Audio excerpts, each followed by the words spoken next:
Check. Okay, so welcome to episode 2, Makers Make It Made. We're here, man.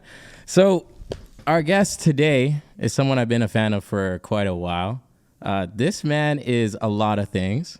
This guy is a filmmaker, a writer. You're like a father of a dog, right? That's right. Yes, got that. You run parties, Oasis House, shout out down. Throw parties, Oasis. A creator of a lot of web series that we're gonna get into. Yeah. which is so sick. You've done stand up. Yeah, man. Are you still doing that? I'm trying to get back to that this year. I love that. And then congratulations on the TED Talk.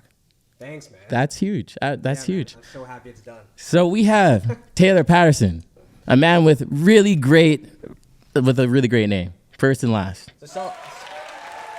Yeah, we got it. We got it live. Sound Yeah. effects. Yeah, we got sound effects. Yeah, we got sound effects. We got a sound effect. You know. Yeah, we hear him, man. You've done so many things, and I'm such a big fan of you. So thank you for being on the pod. Dude, likewise, man. Also, the face of BlogTO for a bit. Bro, face of BlogTO. Still. It's still, right? You're still tapped in. Yeah, we'll see how much longer, but yeah. Yeah. You need to run the check, guys. BlogTO, you watching this? Bring the voice check up. Okay, so basically like how we met or how I even like got introduced to you was actually through the internet. Yeah, man. And Yes, I'll let you tell the story. Yeah, so this is circa like 2018. And at that time I just moved to Toronto and like I was just vlogging and making like YouTube content. And then at some point, like I don't know why it came up, but your web series, is it Northhood? Northhood, yeah. Northhood like dropped. And I watched that whole series, and I was so inspired by that. Like, bro, you were like one of 2 people who did, so that's why. I was like, this is a very big kept secret. I was like, yo, who is this guy? Still is. It started pissing me off. I'm like, nah, because like I went into that like hating a little bit. I was like, yeah, whatever, like web series and shit. I think you were like the majority of people did on that web series. And then I think it was why like episode 3, I actually was like laughing out loud. Nice. Like I think there was like a scene in like the grocery store. Yeah. And I was just like, nah, this is funny. That's one of my favorite episodes. So yeah. Yeah, you're killing it. So I guess like, bro, where are you from? What do you do? Like, what's your thing? We should also establish that like you're like my next door neighbor, and I will run into you every That's like true. That's 2 true. months on the street. That's true. And we'll have a 10-minute conversation, and then I'll wait until I see you out somewhere. And then recently, actually, like just the end of the summer, you were like, bro, my girlfriend lost the keys to my car. Oh, can you drive me to a stop? And I was like, no, you didn't even ask me, actually. I was like, yo, bro, like, I'll just drop you. You're like, nah, bro, I can't take you out of what you're doing. I'm like, bro, it's going to take me 2 seconds. Dude, and we whipped in your little tiny car. Yeah, my smart car. You still got that? Yeah, I do. I actually just got it fixed. $1,600 to fix. Yeah, because was it the windshield that was broken or something? No, it's the engine. Oh, even worse. The engine. No, the windshield is still very much cracked. It's very much cracked. I do owe you one for that, though. No, you got it, man. Yeah, the one that you owe me is right here, right now. You're here. You're here today. Making it happen. Okay, bro. So, like, where are you from? What do you do? Like, what is... All right, I'll run it back for you. Yeah, hit me with it. All right. Well, I first want to say just, like, about the web series thing that, like, it was very much popular in our circles. I would shove it down people's throats, but when you commented, I remember like seeing your name and commenting on it and like, you know, actually showing love. And at the time we were like, that's someone we don't know who's like commenting on it and actually watching it. Yeah. And that was like a huge deal for us. Like just to being like, yo, there's people watching it who actually enjoy it. Like just trying to get out of our own little bubble. Yeah. But yeah, more on that in a bit. I guess what you need to know about me, I grew up in Toronto in the East End. Okay. So right before Scarborough in the little area called the Beaches. Yeah, we got some Scarborough people in the house. Yeah, so basically right on the line of Scarborough and the Beaches. And yeah, I've been there. Was there all my life basically and grew up at a kind of actually like a sporty school, but I was like one of the few people who really took like drama and like you know, student council and all that nerdy shit, like very seriously. Yeah. Which is cool now. I feel like when you were coming up, that wasn't like that cool, but I feel like it definitely wasn't cool then. But now I look back at it and I'm like, yo, we did some crazy shit that I don't even know if I would have the balls to do now. But it prepped me for like the years ahead. Just like we would put so much energy, like we throw our own shows, like our own talent shows, our own like what we called cabaret nights. We did so many plays. I would go to drama at like 6 a.m. in the morning, You know what I mean? Like trying, because my drama teacher was like a nutcase and was just like, you know, if you want to make it, you got to be putting in the time. Yeah. And I think that's like the hustle that is still like It's still in very, me. very Yeah. much here today. Like, Yeah. so I think that's cool to know that like you've been acting for a while. Like, would you say like your professional career actually like in acting started? Bro, I'm still waiting on it. Are you kidding me? No, I think, you know, obviously I was acting a whole bunch in doing theater in high school, but I would like to get back to that. But it's a total different beast. And, you know, we started making videos for our student council. Me and my buddy who's a part of Oasis House now, we were both president and vice president of our school. So like we would make student council videos and then show it to like the thousands of kids that went to our high school. And that's when we're like, yo, we could make sketches, we can make videos. And then we applied to Ryerson, which is now TMU, for their media production program. Okay, yeah. We both got in, which was nuts. It was so awesome to have like your best friend get into the school with you. For And sure. same thing, I applied there because they had a sketch comedy troupe called Riot.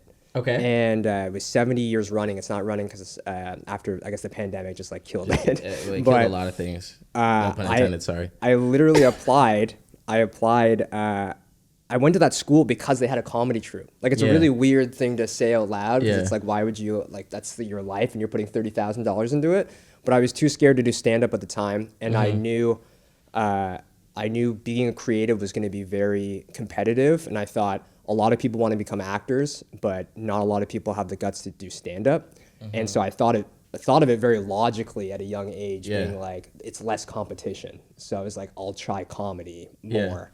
And got onto the sketch comedy troupe within my first year. Actually moved into like the equivalent of a frat house without a frat, but it was just all comedy troupe guys. That's sick. And we lived in this huge Victorian house that was like painted green that we called the Mint Mansion.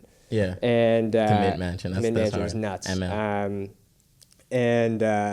just started doing stand-up a bunch, and then that's when I collabed with Victor. I met Victor, who was on the comedy troupe. And shout out Victor though, honestly. Because wait, did he ever actually drop that film? What is that film called? The Rabbit. Oh, Pink Rabbit. The Pink Rabbit. Yeah, I think it's officially like out now because he was doing the whole festival circuit. But I'm not gonna talk too much about what he's working on. But he's got 2 other films. Sick. That are fantastic. Shout out Victor, man. Yeah, man. Shout out Victor. Shout out Victor. Good He's guy. gonna like that. And he directed So North Hood. he was like the camera extraordinaire. Yeah. Met him on the comedy troupe, and then I was like, yo, I was infatuated with Broad City at the time, and so I was like, this show's hilarious. What's stopping me to doing something similar with my buddy? And you can even hear it in the title, like North Hood. We just like Broad City. We're like, let's do something like that, where it's just like us, you know, fucking around in Toronto trying to become famous. And Victor knew how to work a camera. And he was like, yeah, I'll direct it. And then we actually we ended up shooting 2 seasons in a short film.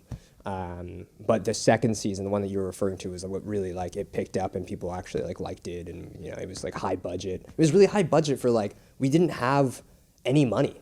Yeah, so I was going to ask you, like do you guys put in your own money into like all of that? If we tallied how much money we put into it, like collectively, it would have been like $800. Dude, I'm serious. Not that. I thought you were gonna say like 8,000. Bro, no. It looked way better than that. So like, no, I know. So, okay, but like the locations, there were some episodes that were actually heavily set designed. Yeah. Like you guys got a grocery store. The grocery store. You guys had like a backyard. Yeah, we shot in a Longos. The backyard is Victor's backyard. That crazy like Survivor. Yeah. Is that we shot at Ryerson. We shot at a church, like a chapel. Yeah, I remember that. We got all these crazy, and we just asked. We're just like, hey, we're students. Like we have no money. We're making this thing that no one cared about, but they're like, yeah, whatever. Like, just do it. So number 1 hack is if you're creative, just ask, and then an extra positive is just tell them you're a student. Bro, unless you look old as shit. I literally look 12 years old, and to this day, I'll be like, yo, we're just students. We're just trying to make it. We're just trying to make it. I used that like on my short film like 2 years ago. I was like, hey, we're students. Like milk it, right? Sure, bro. I love that. Work it. Okay, so when we actually met in real life, I want to say that I met you at House. I know the first time. At House, right? It was at House. And which I'm still bummed to this day that I did not get onto the first House. Yeah, it's whatever, bro. It was honestly just like a... I'm not gonna talk about House. House is a beautiful a really great gem for the city. But I will say the tryouts felt like the Hunger Games, and So many of us. there were so many, It's and like that hundreds of us. and this shit was about like showing how good you are at whatever you have to bring to the table. But it really just became like a flex contest. Like, I know this person, I know this person. I'm so I'm happy. flyer than you, Bro. and I'm sicker than you, and I know Lamar Taylor. And like at that time, no one did. Like, you know what I mean? Like, I'm so happy you said that, because I was sitting at a table where like my instructor knew one of the people there. yeah. And we were all like fighting for his attention. And then at the end of the day, like when I saw who like got it, it was just like her. And I was like, she said nothing. Like she said 2 words at the table. And I was just Yeah. like, bro, it's tough out here. But it was a good introduction to what Yeah. kind of what the city is, which is like, it's a lot about who you know. And it's very true. And like I found that was really cool for me to just realize how many other people are creatives in Toronto. You know what I'm saying? Like you did house, and within the next year, you're like, oh, I know that person in this room. I know that person in this room. And it brought us together. And I think the second time we got brought together was through the Soho mentorship program, where we were both mentors. Yeah, dude, I wrote, actually, dude, I never even thanked you for this, but I owe you so much of that, because you had some like article come out about you doing the mentorship program when it wasn't even Creative Futures, it was the other program. Yeah, it was the one just before. Like Open House. Or Yeah, something yeah, like yeah. that. And I applied after you did, because I was like, oh, this sounds awesome. Didn't hear back. It was like pandemic. Mm-hmm. Now looking back, I realized that they were transitioning to a whole different company. And then I applied the following year, and one sec, phone's going nuts. This is a busy man, you know Here what we I'm go. saying? Here we The go. face of BlogTO. So I applied the following year, and then I got in, and then dude, I was a mentee, and then you were obviously a mentor the year that my first year. I think I think it was weird for me because no, it wasn't. No, for me, I was like, nah, I'm a fan of this dude. It would have Like, been, I'm like, it no, would you have been don't weird if know, I was this paired guy's up with sick. you. Yeah. Yeah, it would have been fun actually Yeah, for me at all. I probably wouldn't have learned I'd be like, anything, yo, so, yeah. so can you teach me this? You're like, bro, you're not doing your fucking job, bro. No, I ended up working very well, and Yeah. then I'm so like affiliated with Creative Futures and Soho House to this day, like 4 years later. So I feel like you run that shit now. No, Like- but I owe that to you. No, I was just a part of it. You made more of it through that. Yeah, but if so- you had never shared that thing, like Yeah. I would have never seen it, and I would have never applied. Like I didn't even realize that till right now. I will say overall that like Toronto in general, like I'm such a big fan of all the little foundations. Though I mean, little's a rude word, I guess, but like the Remix Project, House, Yep. Soho. Like, if it wasn't for all those things that I was a part of, like I wouldn't even be where I am today. And it's they can teach you some things, but it's just the network you get out of it. And when I say network, I'm not talking about like networking, like bro, what do you do? It's just more so. I have a lot of friends in Toronto based off the idea that I was just a part of these foundations in which I got to like identify with other creatives, right? So, yeah, I think that's sick. Not to plug myself here, but that's what my TED Talk was about. Really? Yeah, so my TED Talk was called The Power of a Cosign, Your Shortcut to Success, which is the idea of like,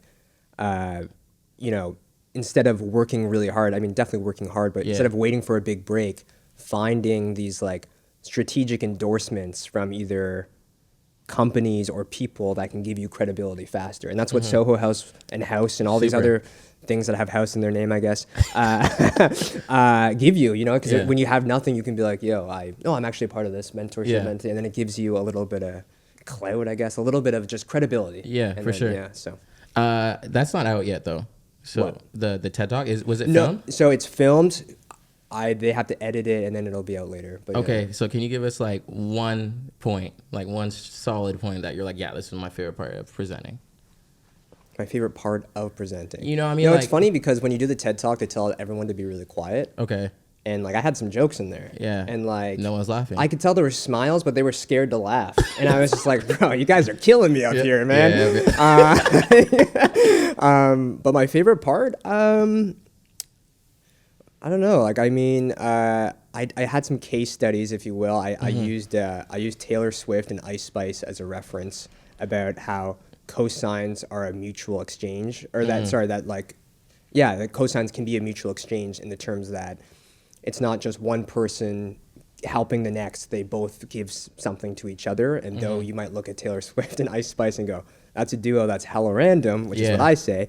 But on paper, you realize what they're giving to each other. And you might say, Taylor Swift, she doesn't need anything. But there's some credibility that she gets by having Ice Spice beside her. I agree, because honestly, there's some cousins I have that didn't really know who, one of the biggest artists in the world, who they were until Ice Spice was like, oh, they have a track together. It's crazy. Credibility in a genre that she's not really a part of. Yeah, so, definitely. There you go. So, I want to get into so many things that you do, but I want to know, you as a filmmaker, you as someone in comedy, how did you make that transition to BlogTO? You know what I'm saying? Like, yeah, great question. At what point was it like no diss to like anything, but we all need to make money? Was it like, I think I can do this content thing, and I think I can be a great host, and so let me just apply. Did you apply, or did they reach out to you? Like, tell me the story. Okay, so when I didn't get into House, which was like I had graduated and I realized I got an internship in the U.S. I was working for this production company that did Hell's Kitchen and American Ninja Warrior. Were you in the U.S.? Yeah, man. I was living in L.A. Sick. And it was sick, dude. Yeah. And it was like I just out of university and living in L.A. And then I came back to Toronto, realized how little opportunity there was for what I wanted to do. I thought North would be picked up into a show. I had all these ideas, expectations. I didn't have anything to do. And then the House thing came, and I was like, oh, yeah, if I get this, then like this will be the next thing. Didn't get into it. I got only to the second round or whatever it was. Didn't get in. And then I started working as a personal assistant to a film producer in Toronto. And I was literally like, Do they have a name, or we don't? You can say Bill Marks. Okay, Bill knowing Marks. that they do like Hallmark movies, and shout out Bill Marks. Yeah. But my job was like never. That movie Devil Wears Prada. Like I was like doing dry cleaning and driving him, and like I was doing no work basically, no creative work. Yeah. And I worked there for a bit, and the only real opportunity to level up was through business affairs, which was the back end of film. It was nothing creative, and I kept doubting myself, being like, there's not a lot of creative ways to make money in the film industry, but if I could do something more steady like business affairs, then there'll be more jobs because less people want to do that. Anyways, always thinking that way. Yeah. Pandemic hits. I'm still working there. I'm making like no money an hour, just working for peanuts basically. Yeah. Pandemic hits. I'm like, hey, I can't work here anymore. I end up leaving for a bigger company that does the same thing, Hallmark movies on a huge scale. I get promoted as a tax credit associate. Yeah, so I was looking at your LinkedIn and I was like, I don't know how this fits. Bro. But yeah, I'm happy you brought it up. It's as boring as it sounds. I was a tax credit associate. I would plug in numbers so that the Canadian movies would get as much out of the incentives that are provided by the Canadian government, so that they were getting all this, subsidized money to fund the movies. Is that the thing at the end of like when you're in the credits and it's like, thank you, Ontario Creates, or like basically, that stuff? Okay, basically, yeah, that's one way of putting it. Yeah, the credit thing. And I was like, my friends were like, yo, like, what are you doing? I had kind of stopped performing at this time, and the web series was over, and I was in between. I was doing kind of like some music videos for friends and stuff, but I really didn't have much like things going for me, especially creatively. And I was just like, yo, this is nuts. Like, I can't believe I'm doing this job. Like, this is not what I want to do at all. Yeah. So like, what was your mindset at that point? Like my friends were just like, bro, you got to get out of this. And Yeah. I was like, so do I. And I was very defeated and like, not only disappointed, but just like embarrassed. And I had gone to school with a girl, Deepa. She's now the host of Virgin Radio, a morning show. Congrats on her. And she was the first ever host at BlogTO. She also was like the host for Cineplex and stuff too. Okay, yeah. And I was like, oh, she did that. Like, I didn't even know what BlogTO was.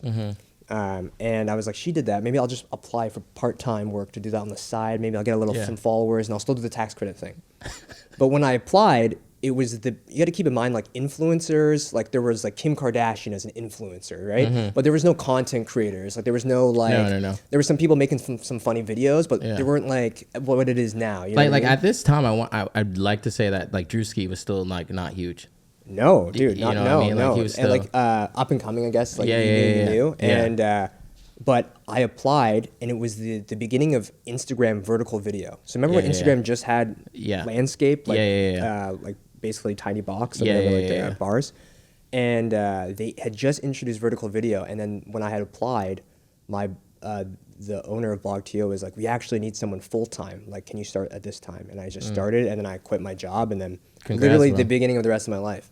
Congrats, bro. Yeah, man. That's blessed. Dude, it was nuts, and it opened so many doors. It still does, I guess. But like, what happened for you with BlogTO actually like boosted BlogTO? Because they have a lot of hosts. You know what I'm saying? Like, you're not the only one, but like, you're the one that everyone recognizes. Like, oh yeah, that's the BlogTO guy. Yeah, I think I've been around a long time for sure. Yeah. I've been there for 3.5 years. But yeah, I mean, I think there is something. I'm not going to say that I, brought some flair to it, but like, You did. I think there was a little bit of that in terms of just the stuff that I was interested in, whether it was nightlife or music or the film stuff that no one had really done up until working there. But like, I owe so much to BlogTO. Like, shout out they've BlogTO. done some really cool. They've let me do some really cool shit. They sent me to Coachella one year. They've let me like all the red carpet stuff that I've done. You killed like, that. It's been like amazing. So. And like, you've been on a bunch of red carpets, actually talking to a bunch of folks on there. Yeah. What does the aura in there feel like? You know what I'm saying? Like, are there certain people that you're like, yeah, that guy has zero aura, and then there's certain people that you meet, you're like, oh, I can barely breathe. The first time I did it, I thought I was gonna have a panic attack. I was just like, it's such an awkward. I'm not sure if you've ever been in that space, but it's such an awkward, manufactured like environment. Okay. You have press lining up down this red carpet. Okay. You have celebrities come in who are planning to go into this theater or watch the thing or whatever they're doing. Yeah. And they are being pulled by a publicist or a PR down the red carpet, and you might get their attention, and if you do, they stop and they talk to you for a few seconds. But then the publicist, once you've like ran out of time, like will tap your shoulder, being like, "Yo, move on, move quick, keep it going." This sounds like speed dating. Oh, it's literally a speed date, and you're competing against the people beside you to get their attention. Yeah. And so it's a little bit like cutthroat with the people who are next to you, and like everyone's kind of in their own head because they're rehearsing their questions and stuff. Now I'm very comfortable, but when I first started, I was like, this makes no sense. I was like, this is like the weirdest thing ever. But to answer your question, it's very, it's just not legit. Like when you can do an interview, which I've been fortunate to sit down with some people. I got to sit down with like Nelly once and like actually interview him. That was sick. Yeah. That was sick. But when you're on the red carpet, it's like, it's not, you don't have the luxury of like actually asking the questions you want to ask. I feel that. Thank you for bringing us into that, the red carpet experience. The red carpet experience. Okay, so let's switch gears for a second. Yeah. And I want to talk a little bit about Oasis House, because I feel like that actually came out of quarantine, right? Am I wrong or? Yeah. So how did it start? Well, tell us what it is first. Yeah. Okay. Oasis House is like a party series, an event collective, me and my friends, and we throw a whole bunch of events throughout the city. Yeah. Usually in elevated spaces, spaces that aren't usually party venues. Bro, you guys like set up your whole backyard that one year, and it was like. Yeah, dude, you were a frequent guest. It was crazy. Like I was You're one of the OGs. I was like, bro, what the hell is this? Like, you guys were not playing around. Like, no, we sunk a lot of money into that backyard. Okay, so that was an $800 then. That was a little more than $800 for sure. Maybe $800 each. Like, I don't know. It was like we definitely put some money into it. Yeah. The story is we had thrown a lot of houses when I was living in the Mint Mansion, thrown a lot of house parties, and we've always liked to bring people together and like throw these big events. And when the pandemic happened, we weren't able to go out or hang with their friends or do anything. Yeah. And we all started to feel a little crazy. And we moved into this apartment, like 5 guys had moved into it with the intention that we were going to be out on the city, going to events all the time. So the space was really small. Okay. But it had a backyard. And that backyard's huge. Then the pandemic happened, and we were like, yo, we don't have a space. All right, we're all cooped up inside. Let's turn this backyard into our own oasis. Now, we get a lot of shit because it just so happens that Oasis sounds like the Aqua Lounge, which has been a freaking tough thing to get over, which I think we have and recently, which is nice. But the whole name was just that, like, we created this backyard and we got a neon sign that said Oasis because it was our own private oasis. Never did we ever think that we were going to, like, throw events or turn it into a thing. Yeah. But then we just made it nicer and nicer, and then we started throwing parties in the backyard, and random people would come in, like, before I started BlogTO, a few BlogTO employees walked in from the street into the party. Really? And I was like, you look familiar. And she's like, oh, I work at BlogTO. I'm like, yo, I'm starting there next week. Like, Oh, that's fly. And that didn't happen once. That happened multiple times. Yeah. Like, where random people, we had a reporter from Omni News come in. We had one of the guys from Keys and Crates perform in our backyard. That's we had fire. like nuts. So it was like, it became this thing where our neighbors hated us. And eventually we got kicked out of the space. And we're Oh, like, you guys yo. got kicked out? We got not officially, but like, what is it called? The permit people came around and were like, yo, we're going to charge you guys each $10,000. That's out the budget, bro. Yeah, we're like, this is not gonna work. So then we ended up moving out, and then we're like, oh, but why don't we just keep throwing parties? And because of the Soho House connection, our first one was there, and then that kickstarted the whole thing. Yo, congrats. And your guys' tagline is literally, if you build it, they're gonna come. And we literally built it. Yeah, and random people are coming. We put up the fence. We put up a fence that we built out of wood, and when we put it up, we erected it. Like 30 people came into our backyard all at the same time, uninvited, unprompted. Yeah. And then we're like, yo, if you build it. And there you go. I'm gonna need a photo so I can just like show people like what it looks like. We got all the footage, man. That's so sick. So one thing I like as a fan of, the web series stuff, you have a web series coming out that is kind of like under wraps. Like you have some big people on there, like Sean Desmond. Yeah. Like I saw Jackie in there. Like Chesser is in there. Yeah. Tell us as much as you can about that, because I want to know. So I've had this concept since I was in Los Angeles about a problematic publication, kind of like the inner workings of a TMZ type situation. It was a little different when I was in Los Angeles. I had a different idea for it, but it's kind of transitioned into what it was. And I started applying for web series funding, like the IPF and stuff like that. Because of my tax credit knowledge, I know about a lot of funding programs. And so I was going to apply just to make a web series. And then when I started like developing it, I was like, you know what, this is actually bigger. Like I want to make a TV show. And so I was fortunate that I got funding from the Toronto Arts Council. Okay. And then I got funding from the Ontario Crates the following year. And I had all this money to write this thing, and so I did. And I was like, I got a good amount of money. I'm going to shoot a proof of concept. Yeah. And I shot that last May. And it looked hype. I was pissed I wasn't there. I'm not gonna lie to you. It looks legit. Yeah. It feels legit when you watch it. Like it's like it's a real deal. And I'm at the point now where like this year I will be pitching it to like to try and actually get a show out of it. So congratulations. So that's why I haven't released anything yet, because once you do, then it's like it's out in the world. But I hope to like at least release the trailer soon. But yeah, Sean Desmond came and did a little cameo. That's so fly. I met him through. Is he a cool guy? Yeah, he's literally the best guy ever. No, literally like the nicest guy ever. Yeah, I have a few friends that really want him to be like performing at their party. Yo, so maybe we can just make that happen. He'd do it. Maybe we can do a collab like Oasis, Sean Desmond, dude, my homie's party. That sounds nuts. And then just build it. Yeah, if you build it, have people come. If you build it, you know what I'm saying? Yeah, man. That's possible. So hype, man. Congratulations. I love that for you. Yeah, it's like the biggest project I've ever done in my entire life.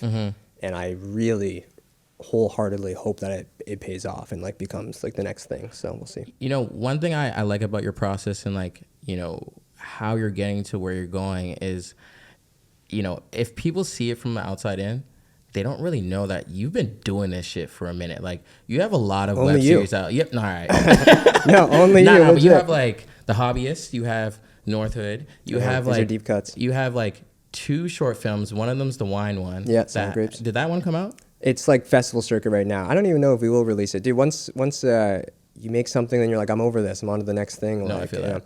And I made that to prepare me for Icon's proof of concept, which I'm really happy I did.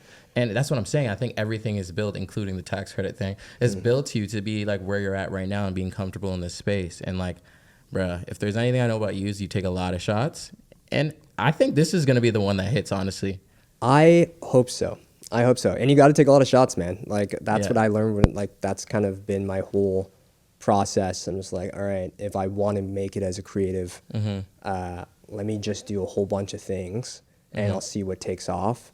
And what's great about it is instead of just waiting for a win, like I act, but like, man, you might book something once every couple months or whatever it is, and then you were just waiting for the next like acting gig to come through. What's nice is when you have a whole bunch of different facets, you're ping-ponging between your accomplishments. So I might get like a commercial in January, but then I might get like a sweet Oasis event opportunity in, you know, February. And then it's just, you're zigzagging between these different like things, and they all kind of eventually, ideally, are kind of converging forward until that path gets more narrow. So just basically adding a bunch of hyphens to your ability to be creative. So I try not to say I'm a multi-hyphen. I know, People don't seem to like that. Like, I hate People that. don't seem to like that. Yeah. And I was doing that for a bit. And I'm like, I don't think it's really working for me. But I totally agree. And I think, you know, where we are right now in the space of like creativity is like, why just do one thing? You know what I mean? I think there are people that are like amazing purists, by the way. But I'm thinking of, you know, like the Tyler Creators, the Childish Gambinos. Like there's a whole long list of people that are like able to like, succeed in like all these different areas. You're one of them. All right, this is not about me. This is about you as the creator. But I will say it's like, I think it's the most fun way of doing it. Because I find like, you know, I don't even need to ask you the question because I feel like I have the answer.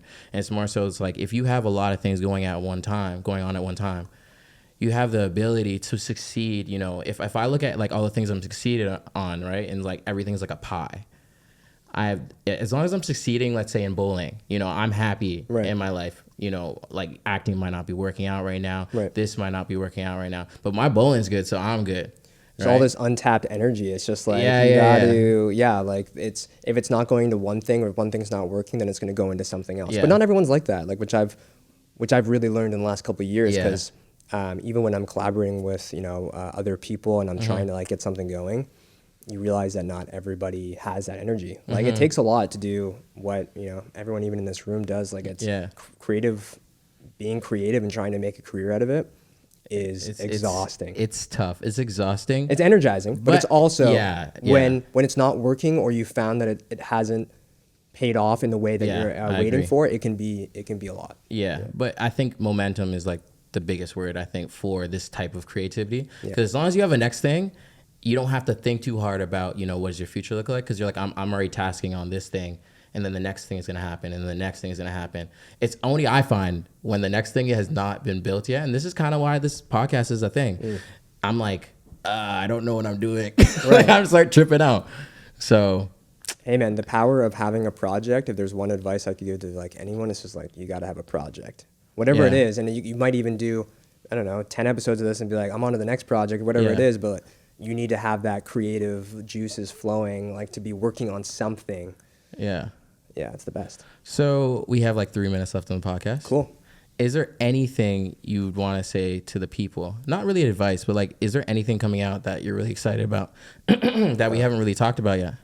This is the plug portion. Yeah, plug yourself. I get to plug. Yeah. Honestly, no, man. Like, not at all. I mean, I want people to see this podcast. That's gonna be sick. Yeah, man. No, not at all. This year is like dedicated to me kind of working on some of those skills that I've left behind. Like I want to do some more performing, doing live stuff. Like I said, I want to do stand-up again. I did stand-up for like 4 years, and then it was just like, I'm not doing this anymore. And I don't know why.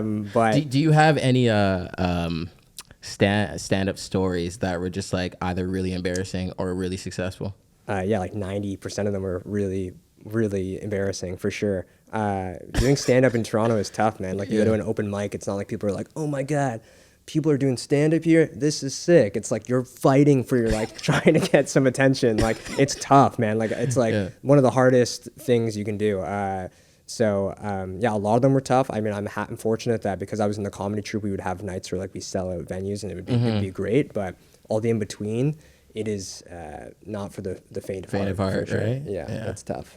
Okay, so but all that being said, I want to get back into it. So there you go. Let's go. That's why I did the TED Talk.